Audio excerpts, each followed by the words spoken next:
Hello everyone, and welcome to DarksideRP's mod overview. Before we dive into anything new, first I'd like to thank everyone for their patience. Our last season ended nearly 2 years ago, and being away this long was never the intention. Truth be told, our eyes were definitely bigger than our stomachs when it came to this project. Nevertheless, we are proud to finally present DarksideRP's 5.0. Now let's start things off with what makes DarksideRP servers different from Vanilla Atlas. To start, this is a roleplay server, so we've changed a lot of the base game to suit our purposes. When first spawning into the world, you'll be asked what age your character is. Choose wisely, because the younger you choose, the more restricted your character will be via the skill tree. We'll also be giving you 5 silver pieces, some basic clothes, tools, a potion to grow your hair, and a pair of scissors to style your hair however you'd please. We're also giving everyone a raft that they can immediately begin sailing the seas with. The skill tree itself has also been redesigned and we've added some new things, so take your time and get acquainted. We've also engineered the system in such a way to where no one can be a master of all trades anymore. Now you'll need to rely on company members or trade for things that are considered outside the realm of your profession. Oh, and we've also removed the respec button too, so no more accidentally hitting that when you tab into your menu. Another major change is the addition of tomes. These are items required to unlock certain progression points in the skill tree, such as building a galleon or unlocking siegecraft. Where do you acquire said tomes, you ask? Well, we've added NPCs to the world that we call profession trainers. They can be found at your local freeport, but keep in mind there will be rarer ones littered all over the world, so have fun exploring.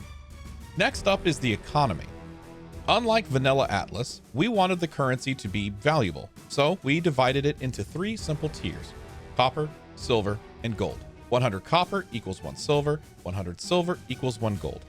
The majority of what you'll come across naturally in the game will be copper. Most of your coin will be garnered through trade actions with other role players. Now, for the most part, this economy will be completely controlled by the players. However, should the need arise for it, we do have safeguards in place to keep the economy in balance. For instance, should the economy need a boost, we've prepared events like the Treasure Fleet that can be taken by anyone who dares. Next up is the loot system. Vanilla Atlas's play loop was to kill things, collect blueprints, and call it a day. However, we found that this doesn't really facilitate server traffic or organic encounters. So instead of receiving blueprints, you'll now receive different kinds of chests, coffers, or unidentified items that will need to be appraised or unlocked at your local freeport. Also, our Atlas seasons use what we call a Trickle System. To explain this, first let's talk about what many consider to be a major flaw in pretty much every sandbox game. And that's the grind to stay ahead. I'm sure many of you have experienced taking a single day off in a sandbox game only to return and find yourself miles behind the competition. Well, our trickle system aims to correct this. For the first few weeks of the season, only base level items will exist, and after that point we'll begin trickling in upgrades very slowly. We've also shrunk the difference between base level and end game blueprints, so even if you fall behind, you're not really falling behind. So enjoy yourself, because the consequences of not playing 24/7 don't exist on Darkside. Moving on to the map. The map will be a 7x7 grid. It will consist of 4 whitelisted servers and 45 public servers.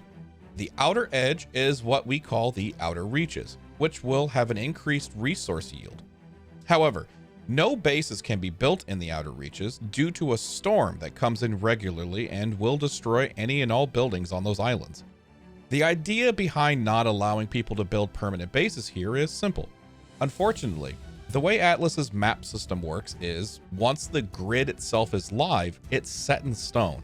So should our population rise, it would be impossible to add more space without forcing a wipe. So with this solution, we're able to have room for growth, and we have the added bonus of having more islands for you to explore. And that'll wrap things up for the recap. Over the coming days, we'll be releasing more mod overviews that will cover different sections of our mod. Make sure to sign up at DarksideRP.net, and we'll see you soon.